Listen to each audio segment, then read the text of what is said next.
Hello Voiders, welcome to a fresh edition of I Hate Sunday, starting on Friday actually, because we're celebrating my birthday tonight. It's tomorrow, so we're partying into it, and I wanted to let you guys take part of this, so let's go.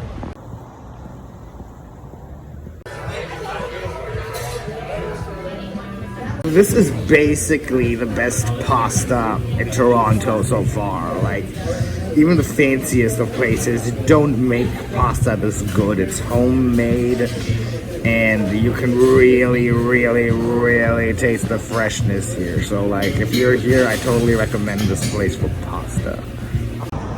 Okay, dinner was great. Now, after 3 Negronis, we are going to go back to the Emmett Ray bar, which was the bar with the ghost we talked about 2 weeks ago. So I'm at the girls' washroom with my sister, because we just found out that the downstairs place here is haunted. And the fucked up thing is, the story is in the 80s, this place was hit by a mob, and they practically exterminated the entire family that was running the joint. And they made a point about killing the 2 girls. Yeah, they were 2 daughters. They hung them. Here downstairs, and like they killed everybody. And the thing is, sometimes the hung 2 girls sometimes appear. At least that's what we're told. So we were told believably, because people who did not know anything about this place asked what these visions are that they're having down here. Yeah, and it's the extermination of a family, and especially the hanging of 2 young girls. Rest in peace. So let's see if we see a spook for my birthday. So we seem to have figured out a way to allow live music here, and I think I'm gonna play. I'm gonna like talk to him, and then maybe it'll be an acoustic Hollywood apocalypse show here. Maybe. You know what sucks? Because COVID spiked and stuff shit. Last call in bars is by law 11 p.m. And my birthday's at midnight, so I don't know if we're gonna stay outside. Last year in Vegas was a bit more fun, you know, when there wasn't a fucking pandemic going on. But we're still gonna party. Of course we will. We always do. Yeah. So it's 11:30 now, and we wanted to celebrate in a bar, but no, now we're going home, and we're gonna count down there and open a bottle of champagne. We're back home. Just 2 more minutes till I'm 1 year closer to death. Fuck, I'm older. I'm pushing 40 like a motherfucker at the moment. But I won't give you details on that. Fuck. Good morning, Voiders, at 5 p.m. Or is it 6? I think it's 6. We sort of were drunk till 5 a.m. in the morning yesterday, and we're going to go on now.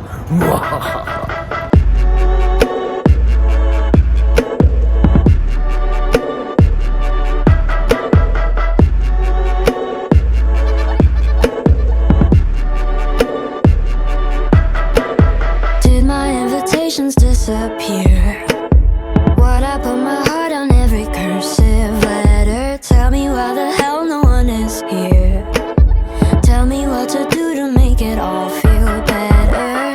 Maybe it's a cruel joke on me. Whatever, just means there's way more cake for me. Forever. It's my party and I cry for 1, 2, fire for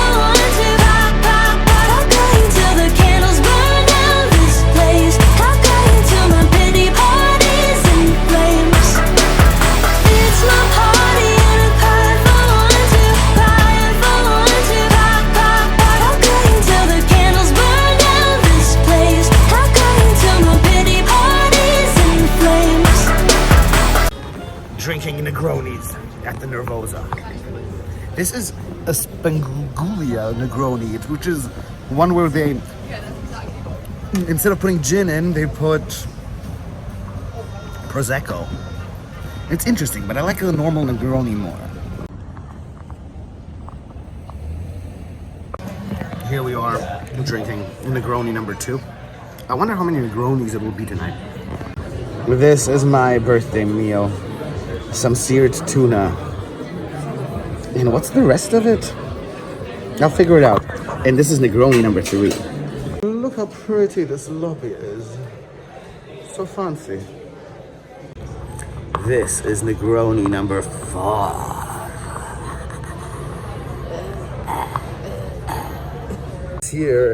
This here is a matcha cheesecake.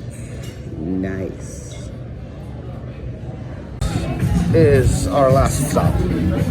So I am drinking this tower now.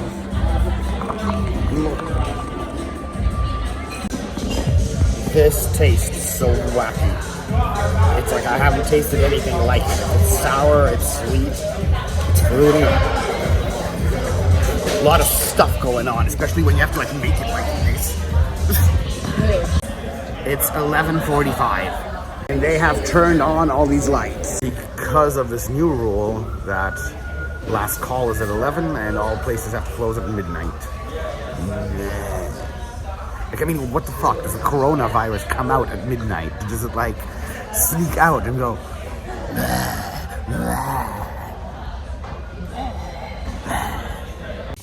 So, we're back home, and guess what just happened? Spank? It turned Sunday! Yeah!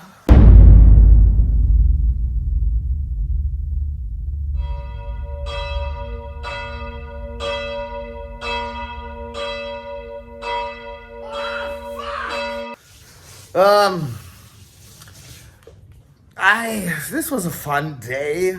Even though it could have been funner if more activities were open. We were actually planning to go on top of the CN Tower today. But they're closing everything up at the moment in Canada because the numbers are back and like the stupid rule with the bars, it's so idiotic. But what else can you do but drink and eat? And that's what we did. Yeah. We are finally watching Do Not Reply today, which is a movie I was looking forward to for quite a while now.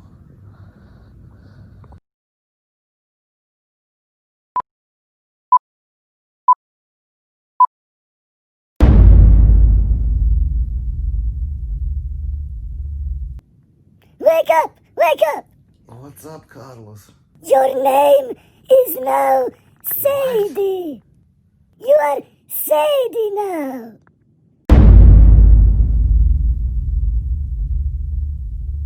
Okay, let's talk Do Not Reply.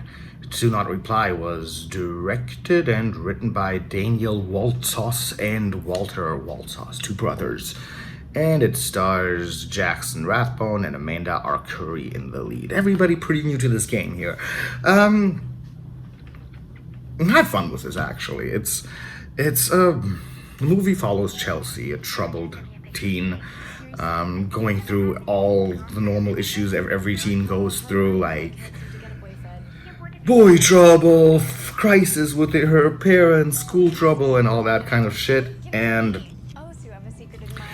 one day she starts chatting with this guy on social media and goes out on a date with him, and then suddenly ends up trapped in a house with other girls where they are all told that their name is Sadie and have to do specific things for this Brad guy.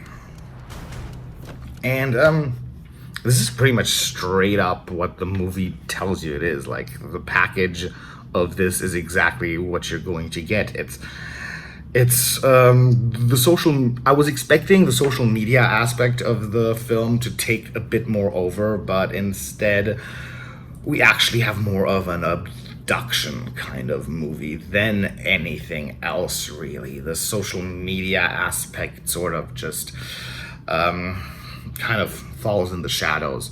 And there's also the film also takes a great turn into the snuff cinema. Like, you'll find out when you see it. But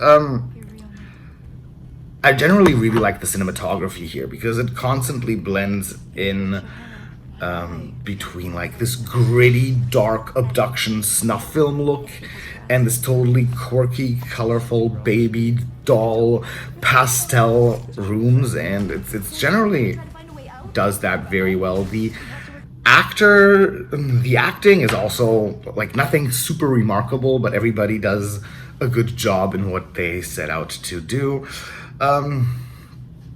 Sometimes I get the feeling like the pacing could have been a bit more on point. It has at times moments where it kind of gets dull and where you kind of see where the movie is going to go, and you kind of see like how the movie is going to end from a mile away. But generally, like, it's exactly what's in the package, and I had fun with this. They keep the tension of the film going properly, even though it does, like, as I mentioned before, get a little repetitive at points, but it's like, that's the problem with basically every movie that only plays out in one single location. So there's that. And yeah, I'd say check this one out. This one's totally fine, and I'm giving this one a 7 out of 10.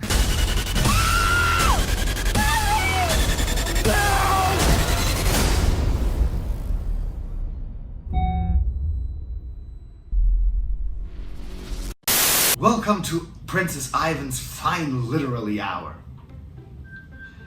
Today, instead of a trailer reaction, I want to show you an excerpt of a book I found online.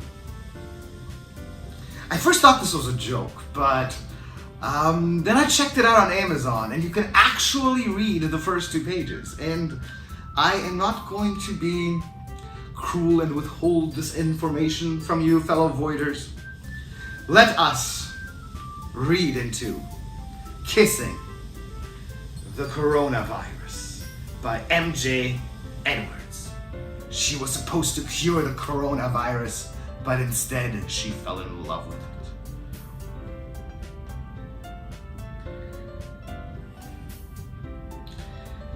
Dr. Alexa Ashford stared at the test tube between her fingers, her perfectly pink manicured nails clashing with the pale, bubbling liquid inside. She recognized the power she had in her grip, the virus which had claimed so many lives and which made her heart beat furiously like a wild tiger thrashing in its cage. The coronavirus. Despite the devastation the virus was causing across the globe, Alexa felt a rush of excitement every time she picked up the corona sample, like a pulsating, erect penis, desperate to unleash its devastation on anyone who touched it. It had been so long since Alexa had been with a man that the virus was the only thing she could get near to which gave her any sort of thrill. The tickle in her knickers when she worked with the sample was the only sexual release she had experienced since the virus had unleashed hell and taken its hold on the world. And now she held it in her hand, gripped it tight. She bit her lip. Imagine what she could do with it. She rubbed her hand over her breast, her nipple hardening like a tic-tac. Imagine how she would feel if she touched herself with it. Pretty great, Alexa thought. Pretty great indeedly. Alexa lowered the test tube and unbuttoned the bottom 2 poppers on her lab coat. Pop, pop. She took the test tube and shook it. The bubbling, creamy liquid sloshed against the inside of the tube. It fizzed up, and Alexa swore she could feel the glass expanding, swelling up and down as she shook the tube.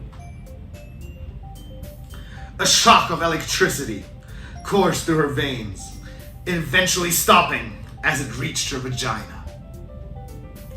It was like she'd sat on a battery. Everything tingled, and it felt good.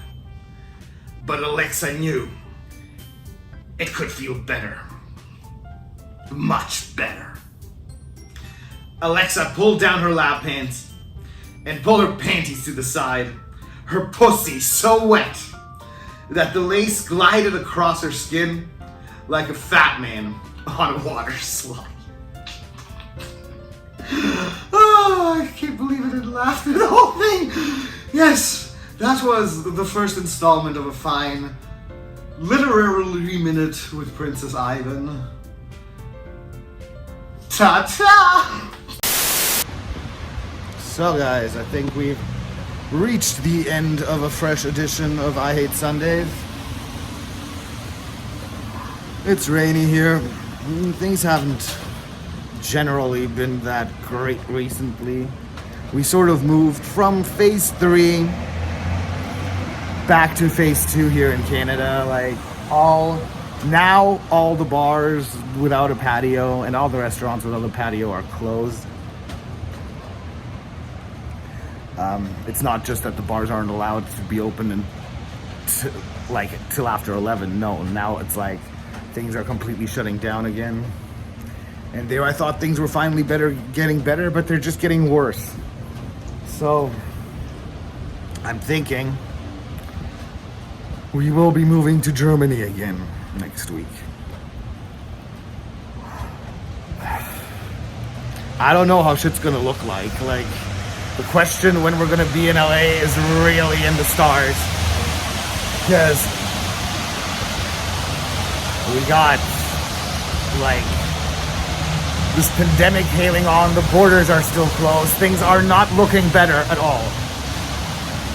Things have even gotten worse in Germany, to tell you the truth, but at least there's a bunch of people who really give a shit about me there. So, we'll be moving there next week again. Times are hard, guys, but stay tougher. We can pull this through. And I'm sorry about not making a Sundays last week. I really had some personal issues. But we're back on track. And I will still give you guys the TIFF Part 2 episode sometime next week. Yeah, I'm gonna do that. Get it in Germany. Yeah. Go to work, go to school, cause it's cool to be a lawyer or a doctor. Don't give a fuck about your life, fuck it up, yeah. Wasted potential every day, that's how I roll. You don't even look at me, cause I'm a motherfucking troll. You don't care, you don't see me. I don't give a fuck living life, that's how we be.